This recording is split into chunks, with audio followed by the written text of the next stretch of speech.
morning, guys. Today we're going to finish our book with chapters 9 and 10. I'm going to record them in two separate videos today to give myself a break between chapters because chapter 9 is pretty long. So let's get started.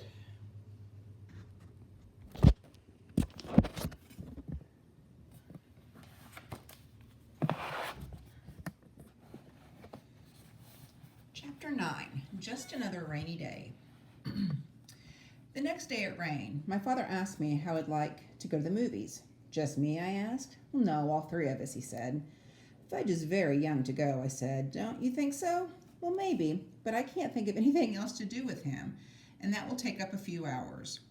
You could give him some socks, I suggested. You know how he loves to play with your socks. Socks won't last the whole afternoon, my father said. That's why I thought of the movies. Well, what do we see, Dad? My father checked the New York magazine. A Bear's Life is playing in the neighborhood. How does that sound? Well, what's it about, I asked. A Bear's Life, I guess, my father said. It's rated G. I was thinking of a good Western with lots of action, or a picture rated R where you can't get in if you're under 17 unless you're with a parent.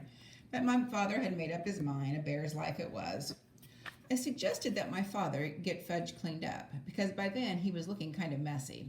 I don't think my father even put him into his pajamas last night. He's been wearing the same polo shirt ever since my mother left yesterday morning. By 1 o'clock we were ready to go. All three of us wore raincoats and rubbers, and my father took his big black umbrella. One thing about New York, it's hard to get a cab when it's raining. But the movie theater wasn't very far away. My father said the walk would do us all good. There were lots of puddles. It was really pouring. I like to walk in the rain, especially if it isn't too cold out. It feels nice when it's wet on your face. I don't like walking in the rain, do you guys?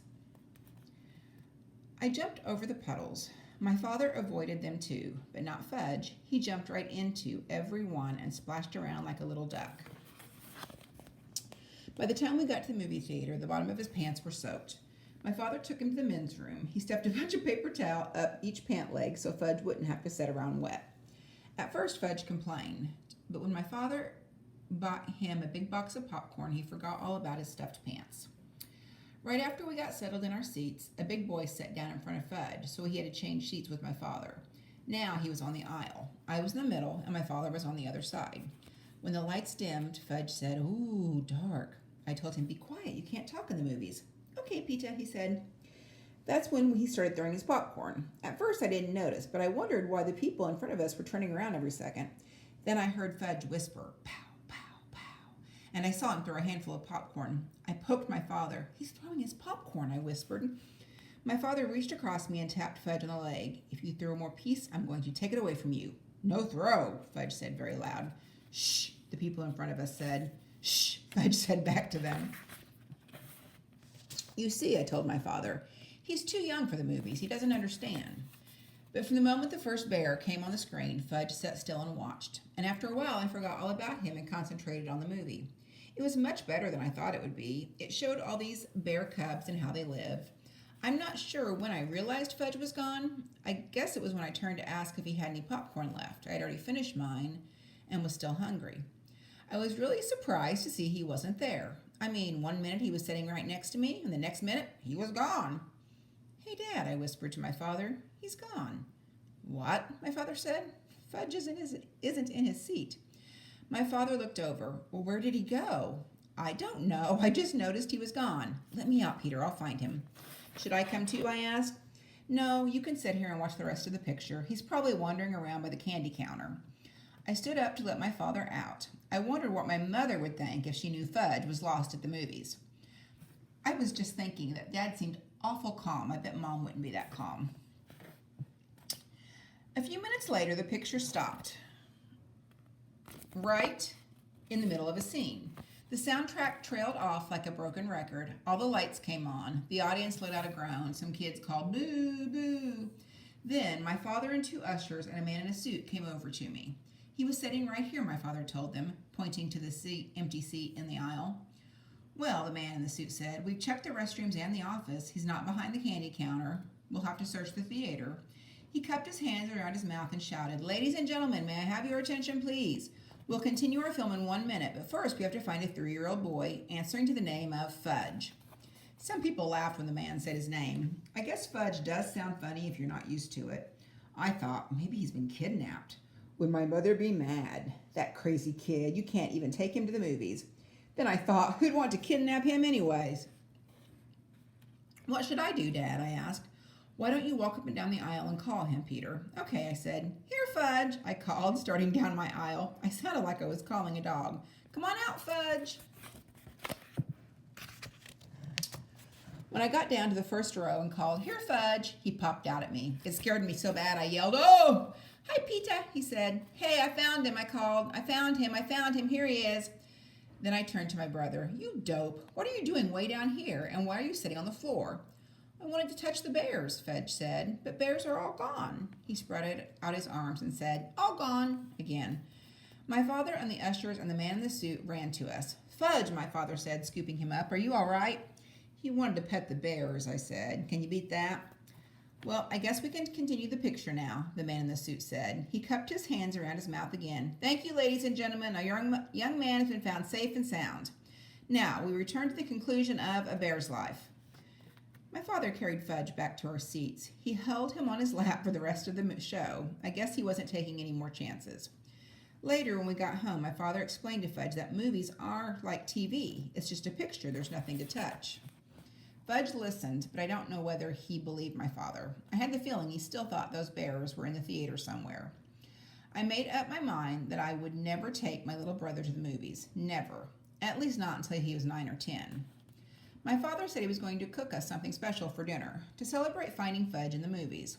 I thought that was really strange because as far as I know, my father can't cook anything. He doesn't even know where my mother keeps the peanut butter, the dishes, or the pots and pans. Lucky for him, I was there to show him. What are you going to cook, Dad? A super-duper omelet, he said. Omelet? I'm not sure me and Fudge like omelets. You'll like this one, my father said, humming as he gathered his ingredients together. Get me a big frying pan, Peter. Okay, I said, and I gave it to him. He melted some butter in it. What's going in the super-duper omelet? I asked, while Fudge stood on the floor banging 2 pot covers together. Well, the eggs, of course, my father said. Omelets are made of eggs. And what else? I asked. I think I'll make a mushroom omelet. Eggs and mushrooms? I said. Yes, you'll love it. I'm not so sure. You'll see, Peter, my father said. I set up the table while my father cooked, and I even put Fudge in his booster chair. When the omelet was done, my father brought it to us. He was still humming. That's some big omelet, I said when I saw it. It filled up the whole frying pan. How many eggs did you use? About a dozen, my father said. Mom only cooks 1 at a time, I told him. When you taste this, you'll know why I used them all up. You mean it's that good? I asked. Go on, my father said as he served me. Taste it. I took a bite. It was awful. The worst thing I ever ate in my life. But my father was standing there grinning at me, and I didn't want to hurt his feelings. Well, he said. It's nice, I told him, swallowing a chunk whole. I washed it down with a glass of milk. You see, your mother ought to experiment more. Then you'd learn to eat a lot of different things. I don't think Mom ever made me a mushroom omelet, I said. My father put some on Fudge's plate, then he served himself. Fudge shoved a lot into his mouth at once. I waited, figuring he'd choke on it. Instead, he said, oh, good.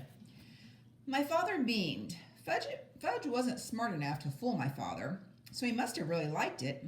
But a kid that can eat flowers and swallow teeth wouldn't know much about omelets anyway.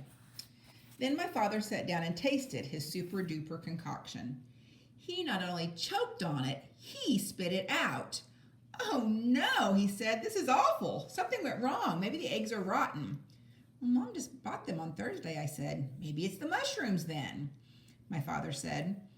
Maybe it's how you cooked it, I suggested. My father jumped up from the table and threw the mushroom omelet into the garbage. Fudge started to cry. Want more, more. No, my father told him, it wasn't any good. Fudge screamed, eat it or wear it, eat it or wear it. He flung a spoon across the room. It hit my mother's favorite plant. The dirt spilled all over the kitchen floor. Now you stop that, my father yelled at Fudge. I'm going to make us a nice peanut butter sandwich. I'm going to make us nice peanut butter sandwiches. Then you're going to have a bath. Your mommy's coming home tomorrow, and we're going to show her how well Daddy managed all by himself. Peter, Where did your mom hide the peanut butter? After supper, my father bathed Fudge.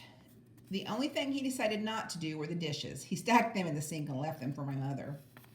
On Sunday afternoon, we drove out to the airport to meet my mother's plane. On the way there, my father said, "Wouldn't it be fun if we kept all the things we did over the weekend a secret, just between the three of us? Kind of a man's secret." I agreed not to say a word, and my mother was so glad to see us that she didn't even mention the dirty dishes in the sink.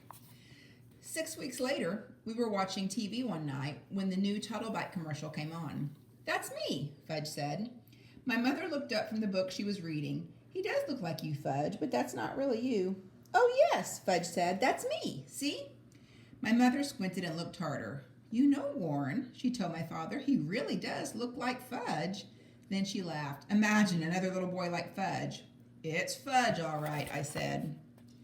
"It's Fudge, all right," my brother repeated.